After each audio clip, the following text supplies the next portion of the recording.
9 star हेगेमोन बोरियाट्स अध्याय 7131 शैतान स्वामी की वापसी। लॉन्चेन को देखकर पूरी अकादमी में हलचल मच गई, विशेषकर लॉन्गजिवे जैसे उसे जानने वाले लोग। वह लगभग दहाड़ उठा। भीड़ में एक दुबली पतली युवती थी, उसकी आंखों से आंसू बह रहे थे। ये युवती ज्यूली शहर के युद्ध में बचे कुछ गिने चुने लोगों में से एक थी और लोन्टियानरुई उसे अपनी छोटी बहन की तरह मानते थे। लिंग्यू। उस समय लोन्टियानरुई की मृत्यु ने लिंग्यू को मुश्किल में डाल दिया था। उसने लोन्टियानरुई द्वारा छोड़ी गई कुछ अंतिम भावनात्मक वस्तुओं की रक्षा के लिए सब कुछ दांव पर लगा दिया था। अंत में लॉन्चेन उसे हाइफरमेंट अकादमी ले आया और उसकी जन्मजात दाव रून्स को सक्रिय करने में मदद की। हालांकि इन दाव रून्स को बहुत देर से सक्रिय करने के कारण, यद्यपि अब उसके पास ग्रैंड दाव की शक्ति थी, उसे युद्ध क्षमता में बदलना मुश्किल था। फिर भी इससे उसे अन्य काम करने से नहीं रोका। लिंग्यू अब अकादमी में एक शिक्षिका थी। वह शिष्यों को साधना में मार्गदर्शन देने की प्रभारी थी। अपनी जन्मजात दिव्य दाव विशेषताओं के कारण ग्रैंड दाव की उनकी समझ त्रिगुणित दिव्य सम्राट से भी कहीं अधिक गहरी थी। यद्यपि वह बहुत छोटी थी, अकादमी में उनका उच्च स्थान था, इतना कि वे पूर्व आपातकालीन बैठक में उपस्थित थी। लॉन्चेन को देखकर वह इतनी भावुक हो गई कि कांपने लगी। अपने पूरे जीवन में वह केवल 2 लोगों के ही वास्तव में करीब थी। एक लोन्टियानरुई थी और दूसरे लॉन्चेन। क्या भगवान ब्रह्मा आपको निशाना नहीं बना रहे थे? लॉन्चेन को देखकर झांग कांगमियान की आंखें चौड़ी हो गईं। उन्हें पसीना आने लगा। कांपती हुई दीवार के बाहर मौजूद विशेषज्ञ भी उन्हें देखकर चिंतित हो गए। आखिर क्या हो रहा था? ब्रह्मावंश ने स्पष्ट रूप से यह खबर फैलाई थी कि भगवान ब्रह्मा स्वयं लॉन्चेन पर नजर रख रहे हैं। उनके लिए आदिम अराजकता लोग छोड़ना असंभव होना चाहिए था। उन्हें इस बात का जरा भी अंदाजा नहीं था कि ब्रह्मावंश द्वारा जारी की गई यह खबर असल में हुआयुन ट्रेडिंग कंपनी द्वारा गढ़ी गई थी। ब्रह्मावंश ने इस मामले को सुलझाने के लिए कोई कदम नहीं उठाया था। वे लॉन्चेन को अन्य शक्तियों से लड़ते देखकर बेहद खुश थे। उस लड़ाई का नतीजा चाहे जो भी हो, ब्रह्मावंश के लिए यह बुरा नहीं होता। अचानक तुलजी ने लॉन्चेन की ओर इशारा किया। तुम हो। उसके हाथ में एक जेड प्लेट चमक उठी। ली मिंगदाओ की मृत्यु ने अमर आरोहण द्वार के स्वामी को इतना क्रोधित कर दिया था कि उन्होंने अपनी सारी शक्ति इस घटना की जांच में लगा दी थी। उच्च अधिकारियों ने हत्यारे का पता लगाने के लिए ये जेड प्लेटें वितरित की थी। द्वार के स्वामी ली मिंगदाओ की आत्मा की रक्षा करने वाले दिव्य ताबीज से जुड़ी एक दिव्य चेतना के अंश के रूप में प्रकट हुए थे। उनकी उस दिव्य चेतना के अंश को लॉन्चेन ने नष्ट कर दिया, इसलिए ली यह नहीं देख पाई कि क्या हो रहा था। उन्हें पता था कि ली मिंगदाओ की हत्या कर दी गई है, लेकिन हत्यारा कौन है यह नहीं पता था। हालांकि ताबीज के सक्रिय होने से कर्म का प्रभाव उत्पन्न हुआ। इस प्रकार कर्म के प्रभाव का पता लगाकर हत्यारे को ढूंढना संभव था। जेड प्लेट में ली के स्वयं के कर्म का प्रभाव था, इसलिए उसने तुरंत लॉन्चेन को हत्यारे के रूप में पहचान लिया। लॉन्चेन हवा में खड़े होकर कंधे उछाए, फिर उन्होंने कटा हुआ हाथ भीड़ की ओर फेंक दिया, जहां लॉन्गजिवे ने हाथ बढ़ाकर उसे पकड़ लिया। लॉन्गजिवे को गर्व का अनुभव हुआ। यहाँ मौजूद सभी लोगों में से लॉन्चेन ने युद्ध की लूट की जिम्मेदारी उन्हें सौंपी थी। ये स्पष्ट था कि लॉन्चेन को उन पर सबसे अधिक भरोसा था। लॉन्गजिवे बहुत भावुक हो गए। आखिरकार उन्होंने हाइफरमेंट अकादमी में आने के लिए अपना घर लगभग छोड़ दिया था। हालांकि यहाँ आने के बाद डीन लगभग हमेशा अनुपस्थित रहने लगे। उन्होंने लॉन्चेन को बहुत लंबे समय से नहीं देखा था। ये वास्तव में एक दर्दनाक अनुभव था। जैसे ही उसे लगा कि उसे एक शक्तिशाली समर्थक मिल गया है, वह समर्थक बिना कोई सहायता दिए गायब हो गया। लॉन्चेन ने आगे कहा, खैर चलिए काम की बात पर आते हैं। जब से मैं प्रथम अकादमी का डीन बना हूँ, मैंने प्रथम अकादमी के प्रबंधन के लिए कुछ भी नहीं किया है, लेकिन इतने समय बाद भी केवल इतने ही गद्दार सामने आए हैं। ये सुनकर झाओ हुनफे ने कड़वी मुस्कान दी। अच्छा, कम से कम आप आत्म जागरूक तो हैं, लेकिन इससे मुझे क्या फायदा? लॉन्चेन की अनुपस्थिति में झाओ हुनफे ने उप डीन के रूप में दिन रात अपने कर्तव्यों का निर्वाह किया। उसे जरा भी आराम करने का मौका नहीं मिला। डीन दुनिया में जो चाहता था वही करता था, और जो काम वो नहीं करना चाहता था उन्हें दूसरों पर छोड़ देता था। उसे इस बात का जरा भी अफसोस नहीं था। अगर यह सवाल पूछा जाए कि उसकी अनुपस्थिति से सबसे ज्यादा नुकसान किसे हुआ, तो निस्संदेह जवाब झाओ हुनफे ही होगा। अगर शुरुआत में ही उस अनुभवी गुरु ने उसे कुछ सलाह न दी होती, तो वो बहुत पहले ही सेवानिवृत्त हो चुका होता। हालांकि जब लॉन्चेन आखिरकार लौटा, तो एक साधारण स्वामी होने के बावजूद उसने वहां मौजूद सभी त्रिरूपी दिव्य शासकों को अचंभित कर दिया। क्या ये हमारे दिन है? वही जिन्हें 9 स्वर्गों का सर्वोपरि माना जाता है। कितनी भयानक चाल कला है। झांग कांगमियान तो बिल्कुल भी प्रतिरोध नहीं कर पाया, लेकिन वह तो सिर्फ एक व्यक्ति है। वह इतनी विशाल सेना का सामना कैसे करेगा? सभी अपनी शुरुआती उत्तेजना से जल्दी ही शांत हो गए। भव्य संरचना टूट चुकी थी। सुरक्षा कवच की शक्ति तेजी से कमजोर हो रही थी और वह जल्द ही गायब हो जाएगी। झांग कांगमियान ने उन्हें संभलने का कोई मौका नहीं दिया था। भव्य संरचना के बिना लॉन्चेन के आने से भी अकादमी के विनाश का भाग्य नहीं बदलेगा। अकादमी के आधे से अधिक शिष्यों के मारे जाने के बाद कर्मिक भाग्य ड्रैगन की अभिव्यक्ति लुप्त हो जाएगी। स्वर्गीय दाव का चिन्ह लुप्त हो जाएगा और ड्रैगन रूप की ऊर्जा दूसरों द्वारा अवशोषित की जा सकेगी। यदि सभी शिष्य मारे जाते हैं, तो कर्मिक भाग्य ड्रैगन रूप वास्तव में एक स्वामीहीन वस्तु बन जाएगा और स्वतंत्र रूप से विभाजित हो सकेगा। कर्मिक भाग्य ड्रैगन रूप मूलतः एक प्रकार की प्राकृतिक शक्ति है, जैसे स्वर्ग ज्वाला। अभी ये भ्रूण रूप में है। इसमें अपार कर्मिक भाग्य समाहित है, लेकिन ये पूरी तरह से सजीव नहीं है। मूलतः यह एक विशाल ड्रैगन जैसा है, जिसमें एक नन्हे ड्रैगन के मस्तिष्क है। जैसे जैसे यह बढ़ता जाएगा, इसमें और अधिक कर्मिक भाग्य एकत्रित होता जाएगा और यह एक सच्ची आत्मा को जागृत करेगा। यदि वे इसकी रक्षा कर सके, तो ये बढ़ता रहेगा और उत्तरोत्तर अधिक मूर्त रूप धारण करता जाएगा, जब तक कि यह एक जीवित प्राणी से भिन्न हो जाए। ये प्रथम अकादमी का संरक्षक दिव्य पशु बन जाएगा और यह प्रथम अकादमी के कर्मिक भाग्य को सदा के लिए ऊपर उठाएगा। हालांकि अब यह बहुत ही असुरक्षित है और प्रथम अकादमी पर हमला करने वाले लोग लालच और तात्कालिकता दोनों के कारण ऐसा कर रहे हैं। कर्मिक सौभाग्य की होड़ एक शून्य योग खेल थी। एक बार किसी संप्रदाय में कर्मिक सौभाग्य ड्रैगन का प्रकटीकरण प्रकट हो जाता और वह पुनर्तः भौतिक रूप धारण कर लेता, तो बाकी सभी के लिए कर्मिक सौभाग्य कम हो जाता। इससे भी बुरी बात यह थी कि यदि वह संप्रदाय नष्ट हो जाता और कोई और उस ड्रैगन प्रकटीकरण पर नियंत्रण कर लेता, तो वह उसका नहीं होता। वह कर्मिक सौभाग्य एकत्रित करना बंद कर देता और धीरे धीरे लुप्त हो जाता, और उसके द्वारा एकत्रित अधिकांश कर्मिक सौभाग्य हमेशा के लिए खो जाता। इसलिए प्रमुख शक्तियों का इसे बहुत अधिक बढ़ने देने का कोई इरादा नहीं था। उन्हें अब इस पर नियंत्रण करना ही था। चूंकि प्रथम अकादमी ने कर्मिक सौभाग्य ड्रैगन प्रकटीकरण को साझा करने की उनकी मांगों को अस्वीकार कर दिया था, इसलिए वे इसे केवल बलपूर्वक ही छीन सकते थे। झांग कांगमियान अचानक दहाड़ा। उसने और अन्य सभी गद्दारों ने अचानक अपनी रक्त शक्ति का प्रयोग किया। झांग कांगमियान ने तुरंत अपने 3 विधि प्रकटीकरणों को बुलाया। स्पष्ट रूप से वे जानते थे कि भले ही अवरोध कमजोर हो गया हो, बाहर के लोग उन्हें बचाने का प्रयास व्यर्थ नहीं करेंगे। वे अवरोध के पूरी तरह से ढहने का इंतजार करेंगे। उनके पास लड़ने के अलावा कोई चारा नहीं था। जब तक वे लॉन्चेन को पकड़ लेते, तब तक उनके पास मौका था, अन्यथा वे बड़ी मुसीबत में पड़ जाते। जैसे ही उन्होंने चलना शुरू किया, खून के रंग का एक भला हवा में तेजी से आया और झांग कांगमियान और उसके रूप 2 टुकड़ों में कट गए। काले कवच वाला कांगलू प्रकट हुआ। उसके चारों ओर काली ऊर्जा का प्रवाह हो रहा था, जिससे वह नरक से उतरते हुए शैतान जैसा लग रहा था। उसके पीछे रक्तपिपायु ऊर्जा जल रही थी, जिससे अंतरिक्ष मुड़ रहा था, और इस रक्तपिपायु ऊर्जा की आग में 3 धुंधली आकृतियां प्रकट हुई। वे एक दूसरे के ऊपर परत दर परत रखी हुई प्राचीन राक्षसी देवियों जैसी लग रही थी और उनसे निकलने वाली राक्षसी शक्ति ने गद्दारों को भय से जमा दिया। कांगलू ने भारी मात्रा में रिक्त पिपायु ऊर्जा को अवशोषित कर लिया था और उसने अंततः अपनी स्वयं की विधिगत आकृतियों को संघनित कर लिया था। उस भयानक आभा ने अकादमी के अंदर और बाहर सभी को हिला दिया। हमलावरों के बीच से अचानक एक चौंकने वाली चीख सुनाई दी। नहीं रुको, ये रिक्त पिपायु दानव स्वामी है। 9 स्टार हेगेमोन बोरियास अध्याय 7132 में उनसे निपटूंगा। यह उद्गार तू जी के बगल में खड़े एक लंबे और दुबले पतले बुजुर्ग के मुंह से निकला। वो कांगलू को भयभीत होकर घूर रहा था। ये बुजुर्ग कॉप्स डेविल सेक्स से था। ब्लिडफील्ड डेविल लॉर्ड, यह क्या है? दूसरे बुजुर्ग ने पूछा। हालांकि दोनों आदिम अराजकता युग के विशेषज्ञ थे, लेकिन हर किसी ने ये नाम नहीं सुना था। कॉप्स डेविल सेक्ट के बुजुर्ग के चेहरे के भाव कई बार बदले और वो काफी देर तक चुप रहे। अंत में उन्होंने कहा, आपने शायद ब्लिडफील्ड डेविल लॉर्ड के बारे में नहीं सुना होगा, लेकिन आपने डार्क सन्स के बारे में तो सुना ही होगा, है ना? ये सुनकर सभी बुरी तरह हिल गए। डार्क सन्स डार्क मास्टर के उत्तराधिकारी थे। आदिम अराजकता युद्ध में उन्होंने 9 स्वर्गों और 10 लोगों पर आतंक का प्रकोप फैलाया था, अनगिनत शक्तिशाली हस्तियों का वध किया था। डार्क सन्स के बीच ब्लिडफील्ड डेविल लॉर्ड की प्रतिष्ठा इतनी ऊंची नहीं मानी जा सकती थी। ये शक्ति की कमी के कारण नहीं था, बल्कि इसलिए था क्योंकि उसकी मृत्यु बहुत जल्दी हो गई थी। इसलिए उसने अधिकांश लोगों पर कोई छाप नहीं छोड़ी थी। हालांकि शवदानव संप्रदाय का विशेषज्ञ उसे अच्छी तरह जानता था। ऐसा इसलिए था क्योंकि उसके पूर्वजों को इसी कांगलू ने मार डाला था और उसने स्वयं उस नरसंहार को देखा था। उस रक्तरंजित दृश्य ने उसके बचपन में उस पर गहरा आघात पहुंचाया था। इसलिए उसने तुरंत उस भयानक रक्तदानी दानव स्वामी को पहचान लिया। उसे इस बात का एहसास नहीं था कि यह शक्तिशाली आकृति, जिसने कभी 9 स्वर्गों को भयभीत किया था, वास्तव में एक कठपुतली में बदल गई थी। रक्तदानी दानव स्वामी और रक्तदानी भाले की भयानक आभा ने तुरंत उसकी उन दर्दनाक यादों को ताज़ा कर दिया, जिससे वह अनियंत्रित रूप से कांपने लगा। जब उसने अपने पूर्वजों को मारने वाले व्यक्ति को देखा तो उसके भीतर सबसे तीव्र क्रोध नहीं, बल्कि वह भय था जिसे उसने अपनी आत्मा में गहराई से दबा रखा था। इसी बीच अकादमी परिसर में लॉन्चेन और उनके बगल में कांगलू खड़े थे। कांगलू के दबाव में वे गद्दार एक इंच भी हिलने की हिम्मत नहीं कर रहे थे। तीनों रूपों में प्रकट होने वाले दिव्य सम्राट होने के बावजूद कांगलू और उनकी रिक्त पिपायु शक्ति एक बिल्कुल अलग स्तर पर थी। और भले ही वे किसी भी तरह से कांगलू के निशाने पर नहीं थे, अकादमी के अन्य विशेषज्ञ कांप रहे थे। उन्होंने पहली बार इतने भयानक प्राणी को देखा था। डीन लॉन्चेन, हमें मजबूर किया गया। हम जैसे ही गद्दारों में से एक ने दया की भीख मांगने के लिए अपना मुंह खोला, कांगलू ने रिक्त पिपायु भाला लहराया। वे सभी पल भर में नष्ट हो गए। फिर लॉन्चेन अकादमी के सभी लोगों की ओर मुड़े। उन्होंने झाओ यू, लिंगयू, लॉन्गज़िवे और अन्य लोगों को सिर हिलाकर अभिवादन किया। अंत में उनकी नजर डू शिन्हे पर पड़ी और जैसे ही उनकी नजरें मिली, डू शिन्हे कांप उठा। उसका पूरा शरीर अकड़ गया। उसे ऐसा लगा मानो कोई आदिम जानवर उसे घूर रहा हो। प्रथम अकादमी में डू शिन्हे निस्संदेह सबसे उत्कृष्ट शिष्यों में से एक था। झाओ यूए के अलावा जो उसकी स्वाभाविक प्रतिद्वंदी थी, वो किसी को भी अपने बराबर नहीं मानता था। सच कहे तो उसका यह मानना उचित ही था। वह अपनी पीढ़ी में वास्तव में शक्तिशाली था। वह प्रतिस्पर्धी भी था और शांत रहना नहीं जानता था। वहीं जब झाओ यूए स्वर्गलोक के युद्ध क्षेत्र से लौटी तो वो काफी शांत हो गई थी। उस समय डू शिन्हे उन्नत हो चुका था और सोचता था कि झाओ यूए वास्तव में उससे डरती है। उसे इस बात का जरा भी अंदाजा नहीं था कि उस युद्ध ने झाओ यूए को एक सच्चे विशेषज्ञ का असली रूप दिखा दिया था और उसे यह एहसास दिला दिया था कि उसके पास जो थोड़ी बहुत शक्ति थी वह बिल्कुल नगण्य थी। अकादमी लौटने पर उसने तलवारबाजी में बहुत तेजी से प्रगति की। उसके सामने एक पूरी नई दुनिया खुल गई और वह एक उच्च स्तर पर पहुंच गई। उस मुकाम पर पहुंचने के बाद उसकी नजर पहले से कहीं ज्यादा गहरी हो गई और उसे खुद भी बहुत छोटी लगने लगी। नतीजतन उसकी मानसिक स्थिति और भी विनम्र और शांत हो गई। अगर डू शिन्हे ने लॉन्चेन को इस्तीफा देने की हिम्मत न की होती तो वो उससे बात भी न करती। तो तुम ही हो वो जो डीन बनना चाहते हो। सच कहूं तो मुझे थोड़ी निराशा हुई। जब मुझे ये खबर पता चली तो मैं बहुत खुश हुई थी, लेकिन अब जब मैंने तुम्हें देखा, उफ। लॉन्चेन ने आंख भरी और सिर हिलाया। उसने दरअसल ये बात मियाओ यिन से सुनी थी। उसका नेटवर्क हाइफरमेंट अकेडमी तक फैला हुआ था। जाहिर है यहाँ के शीर्ष प्रतिभाशाली लोगों में से एक उसका अनुयायी था। मियाओ यिन के अपने लोगों से बात करने के खास तरीके थे, इसलिए लॉन्चेन को अब अकेडमी में होने वाली हर बात की जानकारी थी, जिसमें डू शिन्हे की महत्वाकांक्षाएं भी शामिल थीं। वह दरअसल डू शिन्हे से मिलने का इंतजार कर रहा था, इसलिए उसे ये देखकर स्वाभाविक रूप से निराशा हुई कि वो नौजवान कुछ खास नहीं था। डू शिन्हे ने अपनी कुल्हाड़ी कसकर पकड़ ली। उसके माथे की नसें फरक रही थीं, लेकिन उसने पाया कि लॉन्चेन का सामना करने पर उसमें लड़ने का साहस भी नहीं था। वास्तव में उसमें बहस करने का भी साहस नहीं था। लॉन्चेन ने झाओ यूए और अन्य लोगों की ओर मुड़कर कहा, वैसे डू शिन्हे का साहस प्रशंसनीय है। तुम्हें उससे सीखना चाहिए। जो सैनिक सेनापति बनना नहीं चाहता वह अच्छा सैनिक नहीं होता, और जो शिष्य भिक्षु बनना नहीं चाहता वह अच्छा शिष्य नहीं होता। क्या राजा जन्म से ही ऐसे होते हैं? यदि तुम्हें उच्च पद प्राप्त करने की प्रेरणा ही नहीं है तो अकादमी कैसे आगे बढ़ेगी? तुम कैसे आगे बढ़ोगे? मैं कभी सेवानिवृत्त कैसे हो पाऊंगा? उसके भाषण ने सभी को अवाक कर दिया। सबसे अजीब बात यह थी कि उनकी आवाज में कोई उपहास नहीं था। ऐसा लग रहा था मानो वो सचमुच उन्हें प्रोत्साहित कर रहे हों।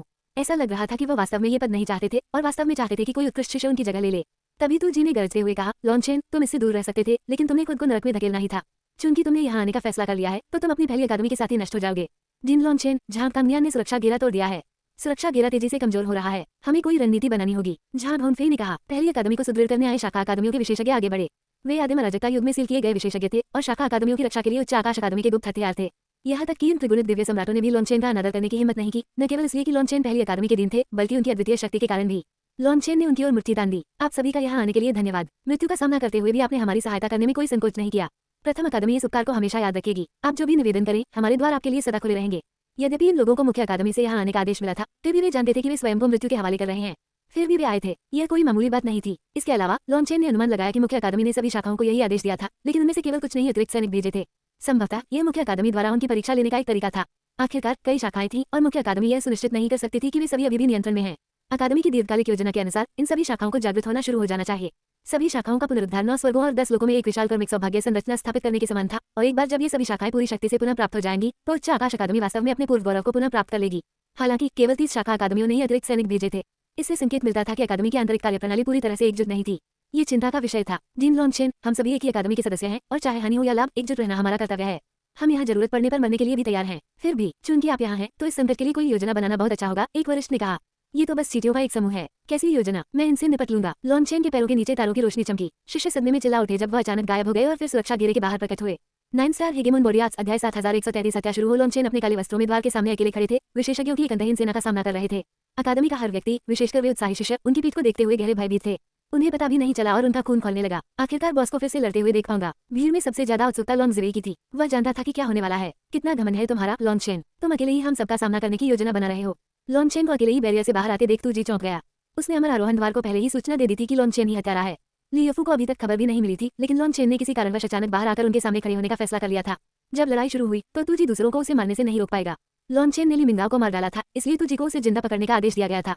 लियोफू उसे हमेशा के लिए यातना देने पर अड़ा हुआ था, लेकिन अब ऐसा करना शायद बहुत मुश्किल होगा। कौन जानता है कि द्वारपाल का क्रोध कितना भयानक होगा। तूजी लियोफू के आदेश का इंतजार करने की योजना बना रहा था, लेकिन लॉन्चेन ने उसे मौका नहीं दिया। लॉन्चेन को देखते ही बाकी लोग तुरंत बेचैन हो गए। पिछले कुछ वर्षों में उसकी प्रतिष्ठा चरम पर पहुंच गई थी। अनगिनत राक्षसों के उदय के इस नए युग में भी लॉन्चेन का प्रकाश फीका नहीं पड़ सकता था।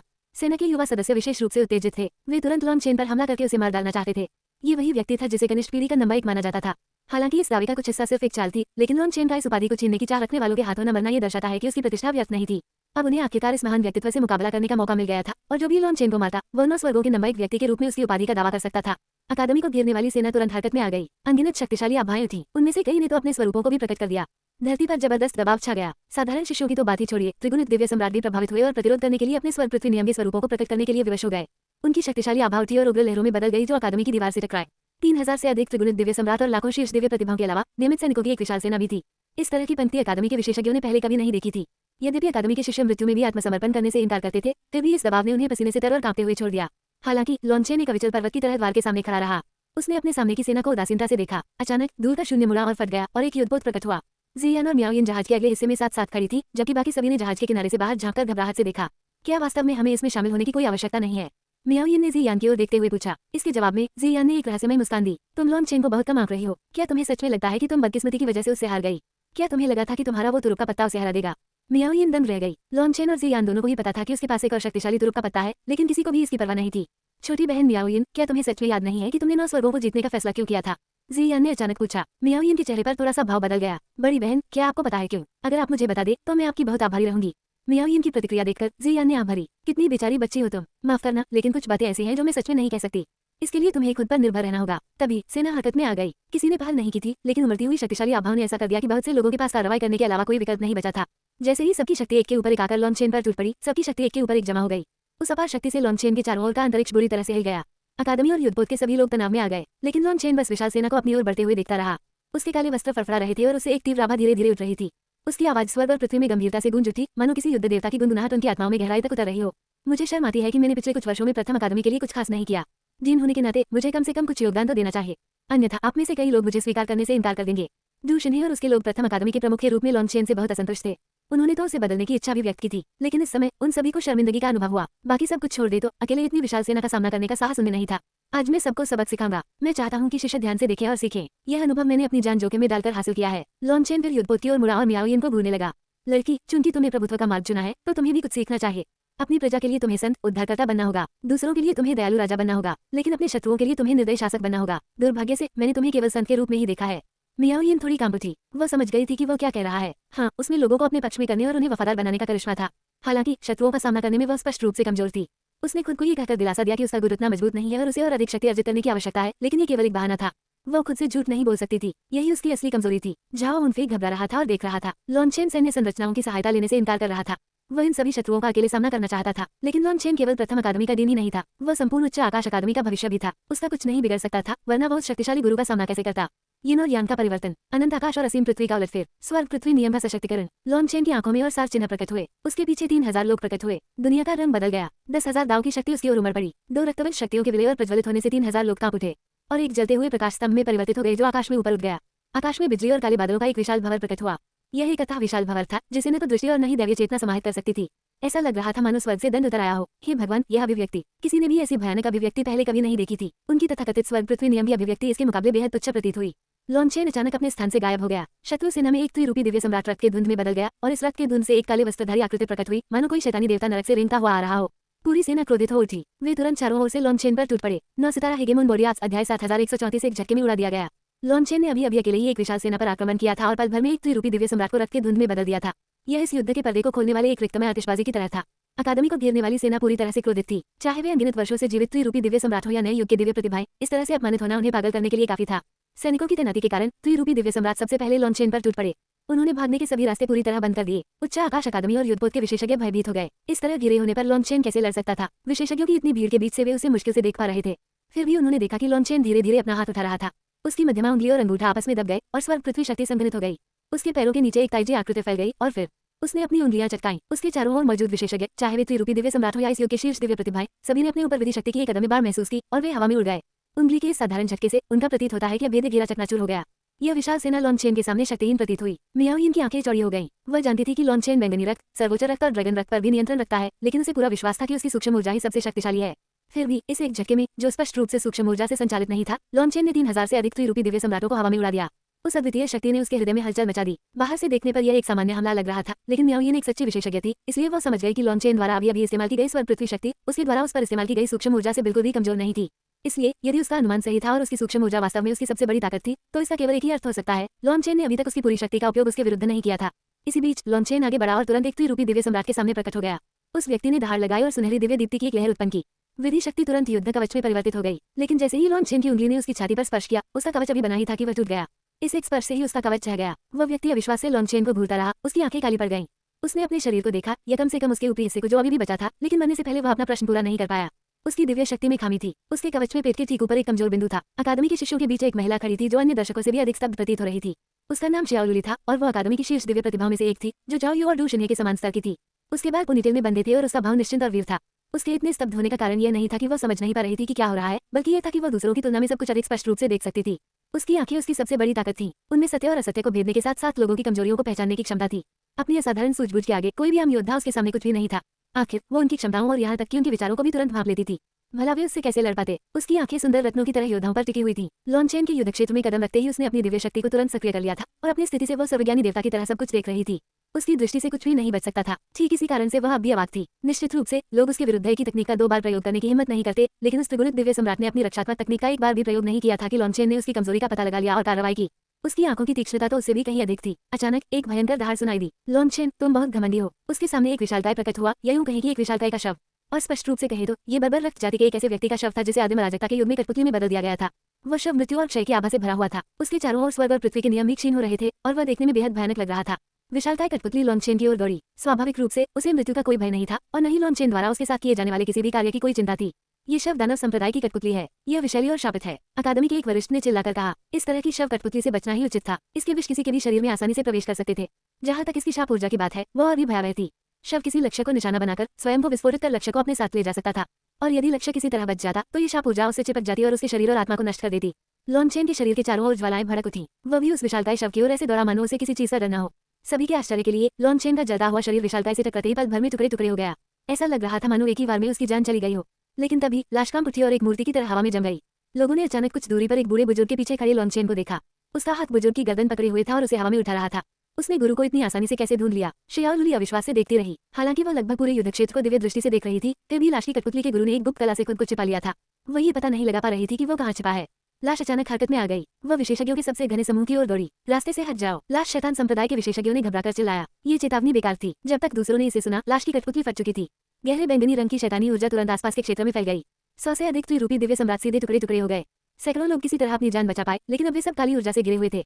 उन सब पर श्राप लग चुका था। शिष्यों की बात करें तो विस्फोट से केवल कुछ दर्जन ही बच पाए, और वे भी भाग्यशाली थे जिनके पास किसी प्रकार का सर्वोच्च सुरक्षात्मक खजाना या कुछ ऐसा ही था। बाकी सब मारे गए। अब वे सब जान गए थे कि शव दानव संप्रदाय की शक्ति भयानक थी। दुर्भाग्य से प्रत्यक्ष और व्यक्तिगत अनुभव से उन्हें ये पता नहीं चला था। कमीने, मैं तुझे टुकड़े टुकड़े कर दूंगा। शव दानव संप्रदाय के एक बुजुर्ग ने गुस्से में सफेद हड्डी का डंडा हवा में लहराया। विश्व विनाश का पंजा। उसकी दहाड़ के साथ ही शून्य फट गया। लंबे पंजों वाला एक कंकालनुमा हाथ अंतरिक्ष को जकड़े हुए लॉन्चेन की ओर नीचे उतरा।